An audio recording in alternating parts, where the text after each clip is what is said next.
साथियों, दो चीजें बहुत स्पष्ट हैं। पहला, आतंक का कोई धर्म नहीं होता, और दूसरा, भाजपाइयों का कोई ईमान नहीं होता।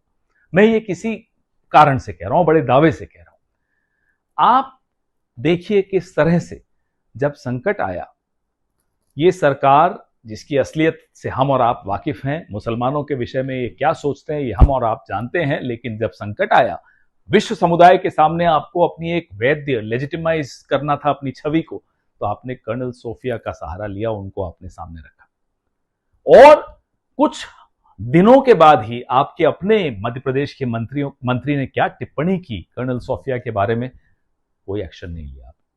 और फिर अभी एमएलसी कर्नाटक का, बीजेपी का एमएलसी फौजिया तरन्नुम आईएएस अधिकारी हैं, लेकिन वो मुसलमान हैं, तो उनके विषय में क्या बोला कि वो पाकिस्तानी हैं। कोई एक्शन नहीं लिया बीजेपी ने। और उससे पहले की एक लंबी लिस्ट है, वो आप जानते हैं कैसे बिल्किस बानो के साथ क्या हुआ, और उनके हत्यारों को 15 अगस्त के दिन रिहाई हुई, उनकी माल्यार्पण हुआ, उनका स्वागत हुआ, भाजपा से जुड़े हुए संगठनों ने उनको चीफ गेस्ट तक बनाया। तबरेज अंसारी हो, जुनैद हो, पहलू खान हो, अखलाक हो, एक लंबी लिस्ट है। और वो है असलियत भाजपा की। और आज ये स्थिति है कि उसी कर्नल सोफिया अंसारी जिनके खिलाफ आपके मंत्री टिप्पणी करते हैं और आप कोई कार्रवाई नहीं करते, उनके परिवार को गुजरात सरकार का कलेक्टर बोलता है आइए मोदी जी पर फूल बरसाइए। ईद, क्रिसमस, ये सब तो है, मुसलमान तो आपके टारगेट पे, आपके निशाने पे हमेशा रहते हैं। विक्रम मिस्री तो कश्मीरी पंडित हैं। आपके ट्रोल आर्मी ने उनकी बेटी को किस तरह से ट्रोल किया वो सबने देखा। नरवाल तो हिंदू हैं, लेकिन आपकी विचारधारा से थोड़ा सा कोई अलग नैरेटिव आ गया तो आप लोग कैसे उनकी क्या हालत करते हैं, वो सबने विक्रम मिस्री के मामले में भी देखा और नरवाल जी के मामले में भी देखा। तो पीआर के लिए मुसलमान चाहिए। आपके पास एक सांसद नहीं था, ना लोकसभा में ना राज्यसभा में, जब आपको विदेशों में एक ऑल पार्टी डेलीगेशन भेजनी थी, मुसलमान सांसद एक नहीं था। उधार लेने पड़े आपको, ताकि again to legitimise that you believe in constitutional values. ये आपको एक लेजिटिमेसी, एक वैधता चाहिए थी, इसलिए आपने हम सबसे उधार लिए मुसलमान हैं। शर्म कीजिए, ये आपकी असलियत पूरी दुनिया जानती है। लेकिन जब आपको दुनिया के सामने नाटक करना होता है, ड्रामा करना होता है, तो वही सरदार पटेल, गांधी, नेहरू का देश ही आपको दिखाना पड़ता है। मोदी और अमित शाह का देश नहीं दिखा सकते आप, क्योंकि मोदी और अमित शाह के देश की असलियत यह है।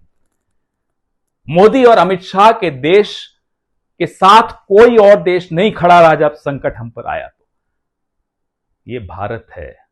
भारत आपकी छवि की प्रयोगशाला नहीं है मोदी जी। ये 140 करोड़ लोगों की साझी विरासत है, और आप इस विरासत में बंटवारा लाते हो। ईद आती है तो मुसलमानों के खिलाफ अनर्गल बयानबाजी शुरू हो जाती है। क्रिसमस आती है तो ईसाइयों के खिलाफ बयानबाजी शुरू हो जाती है।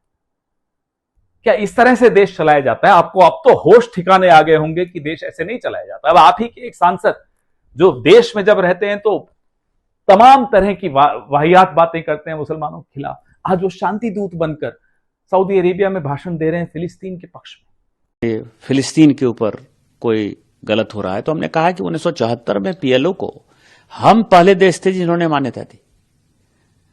83 में नॉन अलाइंड मूवमेंट का जो मीटिंग हुआ दिल्ली में, उसमें हमने यासिर अराफात को बुलाया। 88 में पहला हम देश थे जिसने कि फिलिस्तीन एक देश के तौर पर मान्यता दे दी। और आज भी माननीय मोदी जी ने 22 हो, 23 हो, 24 हो, फिलिस्तीन के लोगों को कैसे खाना जाएगा, हम खाना भिजवा रहे हैं। कोविड में उनको हमने इंजेक्शन दिया, कुवैत को भी दिया तो उनको भी दिया।